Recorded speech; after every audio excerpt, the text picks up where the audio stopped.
the details of like the potential of these stem cells, let's talk about what are stem cells. Stem cells are present in every person. So there are like at the initial stages they have more potential, and at the later stages they don't have that much potential. But there are two basic properties. There's self-renewal potential, they make similar stem cells, and the other abilities, they can differentiate to make the mature cells. So from stem cell we can make any type of the cell in the body. Pluripotent stem cell, they can make any type of cells in our body. Pluripotent stem cells, they are also called as embryonic stem cells. So these embryonic stem cells, they can differentiate into around 250 different type of cells in our body. So they have a lot of potential. Then multipotent stem cells, they are also called the adult stem cells. They have the limited potential. Like the mesenchymal stem cells that are in the bone marrow, they can make the bone, they can make the cartilage, they can make the other stuff like neurons and so on.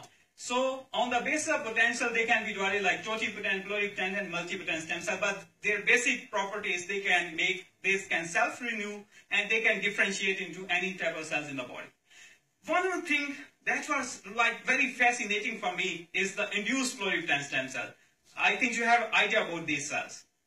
So this is a process. Before this, like it was thought that the cells, when they become mature cells, like our neuron cells or the skin cell, when they are mature, they can't be reprogrammed back into embryonic stem cell. That was a big question in biology.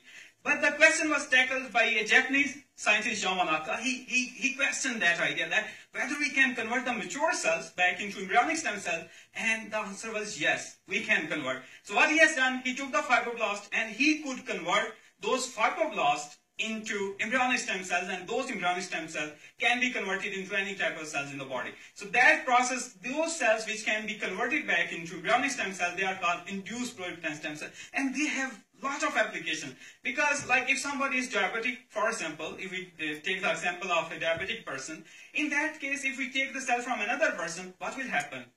Those cells will be rejected because they are from another person. But with this technology, what we can do, we can take like, we can pluck a single hair, we can take out the cells, we can grow those cells, we can express the transcription factor. This is one of the approach that initially used, but now we can use a lot of other approaches. So we can express the transcription factors, we can convert these mature cells into embryonic stem cell-like cells, and then we can differentiate these cells into a beta cell that we can put in the person, and the problem can be fixed. So these are some of the amazing applications. In addition, you will be really amazed to know that if somebody is 80 years old, the chronological age will be 80.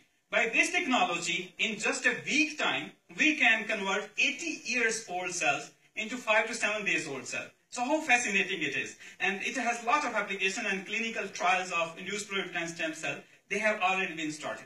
As Dr. Shahid Mansoor, he was talking about the next generation sequencing. You know, when the project was started back in 1990, there were 2,000 scientists. They worked for 13 years with a budget of $3 billion to sequence 3 billion nucleotides.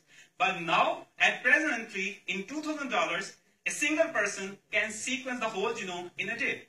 So it took 13 years when this technology was started, and now we can do in a day, and after like few years, it can be done in hours and in minutes. So technology is going very fast, and now we can sequence all type of genome with this amazing next generation sequencing.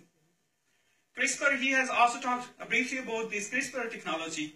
I'm not going to give the details, but it's again a very fascinating area, because before this, like Dr. Jawad is here, is working on genetic diseases, but before this technology, it was thought that genetic diseases can't be cured. But with this CRISPR-Cas9 system, we can cure the genetic disease. It's not only the genetic diseases, we can also cure the infectious diseases. We can also cure the metabolic diseases.